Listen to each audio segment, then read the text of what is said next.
นี่แหละพี่น้องเทศบาลเมืองไซบุรีแขวงสวรรณเขตบางคนเมืองที่กำลังพัฒนาเนาะเด็กกระอูบคำพี่น้องกระอูบคำนี้เพิ่นค้นพบอยู่ที่บ้านหนองเรือทองเพิ่นจัดระบบคักได้พี่น้องกันนี่เพิ่นปลูกต้นดอกคูณยังมีอยู่ยามเลยเหลือง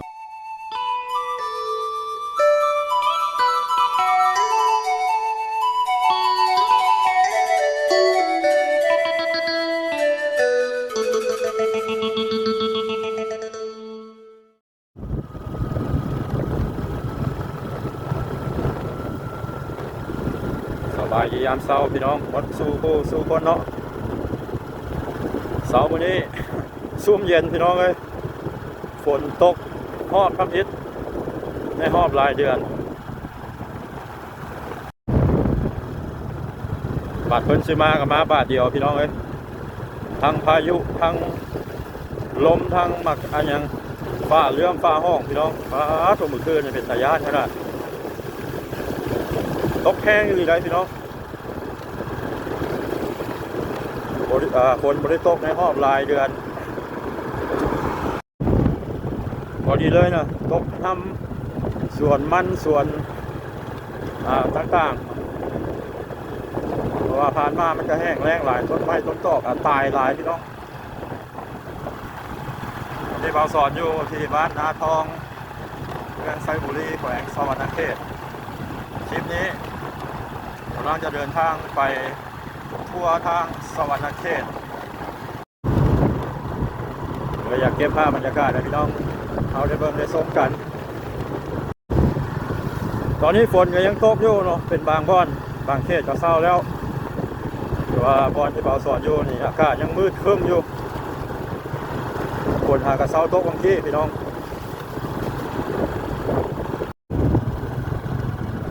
บ้านนาทองเมืองไซบุรีแขวงสวรรณเขตอันนี้เป็นประตูโค้งเข้าสวรรณเขตยินดีต้อนรับสู่ปีท่องเที่ยวลาว2024ที่แขวงสวรรณเขตส่งเป็นจัดงานวางประมาณ2 เดือนก่อนนี่แหละยินดีต้อนรับทุกท่านเข้าสู่เมืองไซบุรีเมืองไซบุรีก็เป็นเมืองหนึ่งของแขวงสวรรณเขตเป็นเมืองที่ว่าบ่ใหญ่บ่ปานใดเนาะพี่น้องแต่ก็เป็นเมืองที่มีแหล่งท่องเที่ยวที่ชื่อดังและสำคัญหลายบ่อนเช่นว่าแก่งกระเบานี่เป็นบ่อนเที่ยวทางธรรมชาติทางอยู่บ้านแก่งกระเบาใต้ติดแค่แม่น้ำของตรงกันข้ามกับฝั่งไทยเนาะแก่งกระเบานี่ใครๆก็รู้จักพี่น้องนอกจากนี้เนาะเมืองไซบุรียังเป็นเมืองที่มีห้องห้อยทางประวัติศาสตร์มีแหล่งท่องเที่ยวทางด้านวัฒนธรรมและประวัติศาสตร์เช่นกระตือบ้านนาบ้านกลางจะมีใบเสมาในยุคสมัยอาณาจักรศรีโคตบองกับบ้านหนองเนื้อทองบ้านนาม่วงมีใบเสมากับมีประวัติของเรือซาวาอยู่ทางมะนิลานี่แหละพี่น้องวัดธรรมพระมณีนอกจากนั้นก็ยังมีโรงงานโดยเฉพาะโรงงานน้ำตาลมีโรงงานใหญ่น่าจะเป็นเครือธุรกิจที่มาจากประเทศไทยนั่นก็คือโรงงานน้ำตาลมิตรลาวที่บ้านแกงแฮดเป็นผลิตน้ำตาลขายออกสู่ตลาดพี่น้องชาวเมืองไซบุรีเพิ่นก็อาชีพหลักก็สิแม่นเฮ็ดนามองลงมาก็แม่นปลูกยางพารามันต้นแล้วก็ปลูกอ้อยพี่น้องเอ้ยอ้อยนี่ลายเป็นอ้อยนะเพราะว่าเขาจะปลูกทรงเข้าห้องงานน้ำตาลมิตรลาวบ้านแกงแฮดอากาศซุ่มเย็นจนหนาวพี่น้องเอ้ยฝนยังตกยิบอยู่ตอนนี้โมเดลเซาเนี่ยตามพยากรณ์อากาศที่เพิ่นรายงานว่าวันที่3มาวันที่6เดือนพฤษภาคมจะมีฝนตกตอนนี้บ่าวสอนฮอดบ้านนาม่วงถัดจากบ้านนาทองถัดจากบ้านนาม่วงก็แม่นบ้านนาแดงบ้านเครือเขากาดบ้านนาสอบยางค้ำไปเลยพี่น้องเลย บ่าวสอนมีแผนไปทั่วทางสวรรณเขตหลังจากที่กลับมาจากโรงพยาบาลกับมิธุระทางสวรรณเขตแน่คือในฝนตกแห้งอีหลีได้พี่น้องเลยทั้งฝ้าเรื่องฝ้าห้องก็เป็นตะยานขนาดเกินแตกตุ้มตั้มป่านระเบิดแตกเป็นตะยานอีหลีฝนยุคใหม่ฝนยุค 5G 6G ล่ะพี่น้องเลยบุคือเก่าสมัยก่อนฝนตกก็คือว่าบ่ได้ฟ้าบ่ได้เรื่องบ่ได้ห้องทุกครั้งมาตอนนี้ล่ะตกยามใดล่ะห้องแล้วก็เรื่องทุกครั้งเลยพี่น้องโคตรเป็นตะยานก็สอนกับผู้ว่ามันเป็นเท่าไหร่เป็นย้อนอย่างเนาะถือว่าเป็นย้อนสภาพแวดล้อมบ่คนเฮาตัดไม้ทำลายป่าหลายบ่หรือว่าจังไดเนาะตกยามใดเราเป็นตะยานขนาดแถมไฟฟ้าดับพร้อมบริเวณนี้ยังเป็นบ้านนาม่วงอยู่แต่ว่าเป็นเขตนอกบ้านนาม่วงก็เป็นบ้านใหญ่มีตลาดนัดใหญ่เปิดทุกๆตอนแรกวันอังคารตอนแรกวันพุธแล้วก็ตอนแรกวันศุกร์ตอนแรกวันอาทิตย์พี่น้องตอนแรกวันอังคารวันศุกร์แล้วก็วันอาทิตย์ขออภัยพี่น้องใกล้กับเทศบาลเมืองไซบุรีบ้านนาม่วงนี่แหละมีไปเซมาเนาะหรือว่าอาจจะเป็นรักศิลาจารึกสมัยอาณาจักรศรีโคตะบอก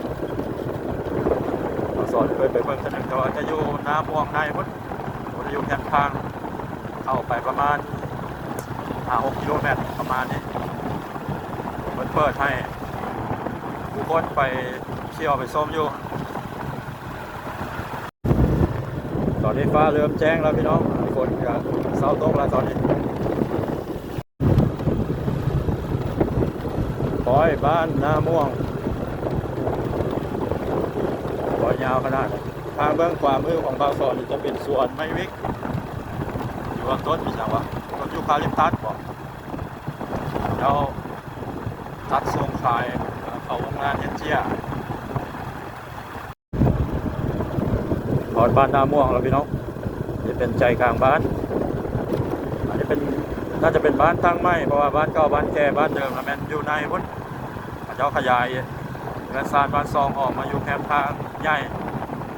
เพื่อสะดวกในการดำรงชีวิตหรือว่าทำมาค้าขายพี่น้องเลยตลาดนาม่วงอยู่ทางเบื้องซ้ายมือพี่น้องวัดป้ายสีเหลืองเขียวตลาดนัดที่ใหญ่สุดอยู่ในเมืองไซบุรีบ้านนาม่วงนี่ยังเป็นบ้านของพ่อใหญ่เสียงเลยพี่น้องพ่อใหญ่เสียงสวัสดิ์เจ้าของผลงานเพลงป่าคอใหญ่ที่ดังระเบิดเถิดเทิงตัวตอนนี้เพิ่นล่วงลับไปแล้วพี่น้องเหลือไว้แต่ซื้อเสียงอย่างนั้นเพลงน้ำแล้วก็คุณงามความดีของเพิ่นน่าจะเป็นบ้านที่เพิ่นมาสร้างครอบครัวอยู่นี่เนาะพี่น้องเลยทางเส้นนี้รถบรรทุกหลายพี่น้องเลยโดยเฉพาะรถบรรทุกลาวแล้วก็รถบรรทุกมาจากเวียดนามเจ้าเดินทางมาในบริเวณชายแดนลาวเวียดนามทางเซโปนตอนบ้านหน้าแดงแล้วพี่น้องบางคนก็เอิ้นว่าศาลาหน้าแดงเราสอนยังไม่เข้าใจว่าศาลาหน้าแดงหมายถึงอย่างบางคนเอิ้นบ้านหน้าแดงลาล่า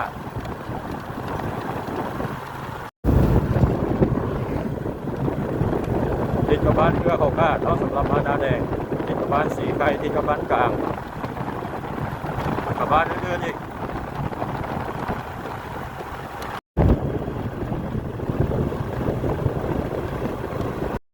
บ้านหน้าแดงก็สิมีตลาดเช้าแล้วพี่น้องอยู่ทางเมืองซ้ายมือเนาะเพิ่นจะลงมาขายเครื่องขายสินค้าในเช้าๆผู้ใดมาสวยแล้วพอท่านข้างหน้ามีก๊กสามสาใหญ่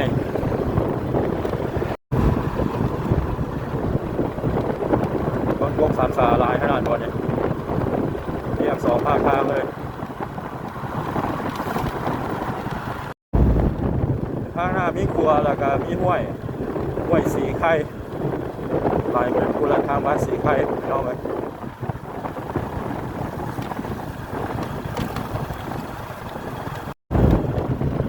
ถัดจากบ้านหน้าแดงกับแม่นบ้านเครือเขากาดเครือเขากาดตามที่มาสอนหมูอยู่ในสวรรณเขตจะมี2เครือเขากาดเนาะเครือเขากาดเรื่องละแม่นตัวแหละอยู่ทางนครไกรสอนเป็นเมืองเป็นมากระย้ายมาอยู่ใหม่เนาะพี่น้องมาสอนจะบ่แน่ใจว่าเป็นย้ายมาปีใดย้ายมาจากแกงกระเบามาตั้งอยู่บ้านเครือเขากาดเพื่อสะดวกสบายในการไปมาเนาะหรือว่าการเฮ็ดเวียกงานต่างๆเพราะว่ามันติดเส้นทางเลขที่13ไทย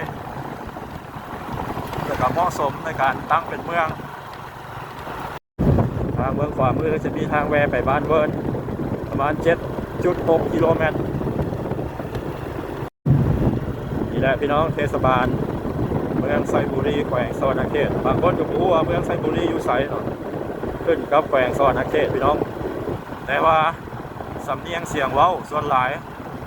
จะคือทางขมวดเนี่ยพี่น้องเลยจะบ่ออกทางสวรรณเขตเพราะว่ามันใกล้เมืองเซบังไฟใกล้กับเมืองหนองบกไปขมวดนะบางทีเขาเจ้าไปซื้อเครื่องซื้อของข้ามไปซื้อที่หนองบกไปซื้อที่เซบังไฟนี่ของประเพณีคล้ายๆคือทางหนองบกเซบังไฟพี่น้อง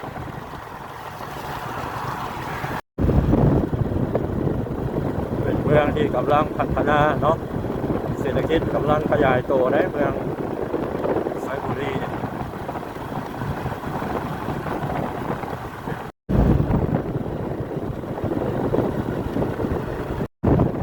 ทางหน้าจะมีทาง4 แยกหลายคนเผอิญว่าทาง4 แยกหมักนาวทางเบื้องขวามือเป็นทางแยกไปบ้านหมักนาวบ้านจงคู่ไปฮอดหมดแล้วบ้านสมสะอาดข้ามไปหน้าว่างหนองมกก็ได้พี่น้อง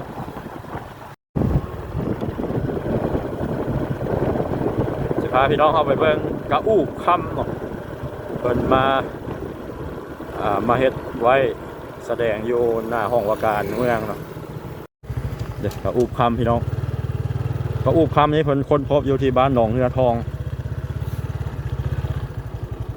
เด็กกระอู้คำค้นพบอยู่ที่บ้านหนองเรือทอง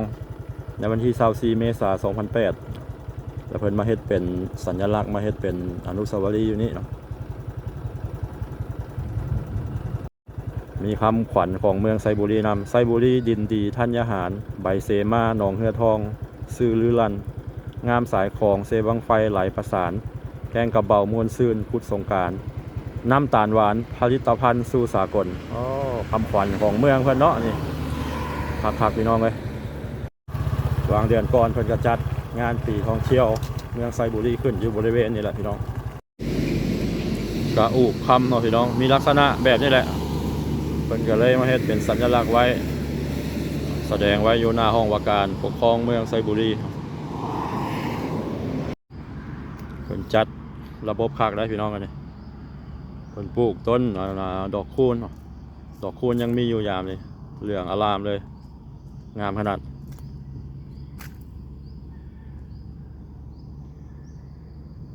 ฝากนี้เขาปลูกต้นดอกจำปาโอเคเนาะพี่น้องมาฮอดนี้มาสอนขอปิดคลิปไว้ซ้ำนี้ก่อนเนาะอันนี้พาพี่น้องเบิ่งบรรยากาศฝนตกเมื่อคืนเนาะตกแห้งอีหลีเป็นจังไดก็ติดตามรับชมแล้วก็กดไลค์กดแชร์ให้กำลังใจบ่าวสอนเนาะสำหรับคลิปนี้มาฮอดนี้ขอจบไปซ้ำนี้ก่อนสบายดี